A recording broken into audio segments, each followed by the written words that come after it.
അസ്സലാമു അലൈക്കും വറഹ്മത്തുള്ളാഹി വബറകാതുഹു. സഹോദരൻ ചോദിക്കുന്നത് ഷിർക്കും ബിദ്അത്തൊക്കെ ചെയ്യുന്നവരുടെ പള്ളിയിൽ നമസ്കരിക്കുന്നതിനെക്കുറിച്ചും അങ്ങനെ നമസ്കരിക്കാത്ത വ്യക്തികൾ വീട്ടിൽ നമസ്കരിക്കുമ്പോൾ തെറ്റുകാരാകുമോ എന്നൊക്കെയാണ്.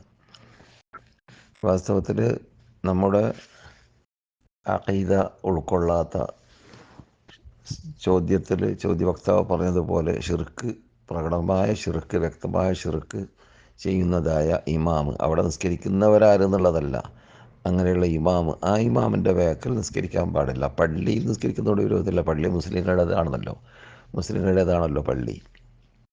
പള്ളിയിൽ നമസ്കരിക്കാം, ഒറ്റക്കോ അല്ലെങ്കിൽ മൂപ്പര് തന്നെ ഇമാമത്ത് നിന്നിട്ടോ മറ്റുള്ളവർക്ക് അങ്ങനെയൊക്കെ നിസ്കരിക്കാം. പക്ഷെ അവിടെ ഈ രൂപത്തിലുള്ള ഇമാമിൻ്റെ വേക്കൽ നിസ്കരിക്കരുത് മാത്രം. ഇവിടെ പ്രശ്നം ആ ഷിർക്ക് ചെയ്യുന്ന വ്യക്തിയാണ്. ആ വ്യക്തിയെ തുടരാൻ പാടില്ല എന്നതാണ്. അതാണ് ശ്രദ്ധിക്കേണ്ടത്. ഇവിടെ ഇപ്പോൾ ഷിർക്ക് ചെയ്യുന്ന വിഭാഗം തന്നെ ഇവിടെ ഇന്നലെയും അതൊക്കെ എൻ്റെ അറിവിൽപ്പെട്ടതാണ്. നമ്മുടെ നാട്ടിൽ നിന്ന് വന്ന ഷിർക്ക് ചെയ്യുന്ന വിഭാഗം, ബിദ്അത്തും ഷിർക്കും ചെയ്യുന്ന വിഭാഗം, അല്ലാഹു അല്ലാത്ത വിളിച്ച് പ്രാർത്ഥിക്കുന്ന വിഭാഗം, 70-80 ആൾക്കാർ റസൂലുള്ളാഹിയുടെ പള്ളിയിൽ അവർ ഇവിടെ തൗഹീദിന് വേണ്ടി പടപൊരുതുന്നതായ നേതാക്കളാകുന്ന ഇമാമുകളെ പിന്തുടർന്ന് നിസ്കരിക്കാതെ 70 ആളും 80 ആളൊക്കെ അവർ സ്വന്തം നിസ്കരിച്ചതാണ് ഇന്നലെ. മനസ്സിലായില്ല? അത്രയും ചെങ്കൂറ്റമുള്ളതായ വിഭാഗമാണ് ഷിർക്ക് ചെയ്യുന്ന വിഭാഗം. അങ്ങനെയുള്ള വിഭാഗത്തെ നാം തുടർന്ന് നിസ്കരിക്കാൻ പാടുള്ളതല്ല. കാരണം നമ്മുടെ നിസ്കാരം സഹിയാവാൻ നാം പരിശ്രമിക്കേണ്ടതാണ്. ഷിർക്ക് ചെയ്യുന്നവരുടെ നിസ്കാരം തന്നെ സഹി അല്ലെങ്കിൽ നാം തുടരുമ്പോൾ നമ്മുടെ നിസ്കാരം എങ്ങനെയാണ് സഹിയാവുക?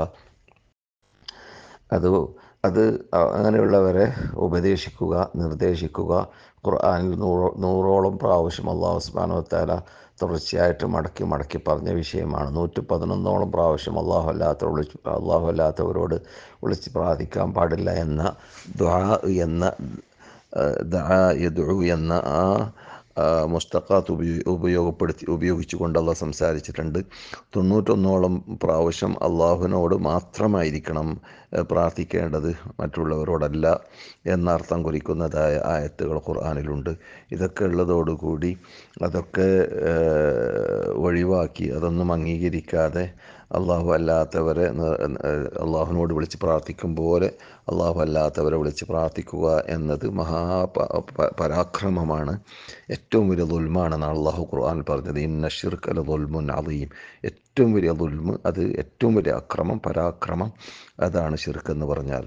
അത് ചെയ്യുന്നവരുടെ അത് ചെയ്യുന്നവർ അവരുടെ നിസ്കാരം തന്നെ സഹിയല്ല. അതുകൊണ്ട് നമ്മുടെ നിസ്കാരം പിന്നെ എങ്ങനെയാണ് സഹിയാവുക? പക്ഷെ അങ്ങനെയുള്ളവർ നിസ്കരിക്കുന്ന പള്ളിയിൽ നമസ്കരിക്കാൻ പാടില്ല എന്നോ ആ പള്ളിയിൽ കടക്കാൻ പാടില്ല എന്നോ ഒന്നും തന്നെ ഇല്ല.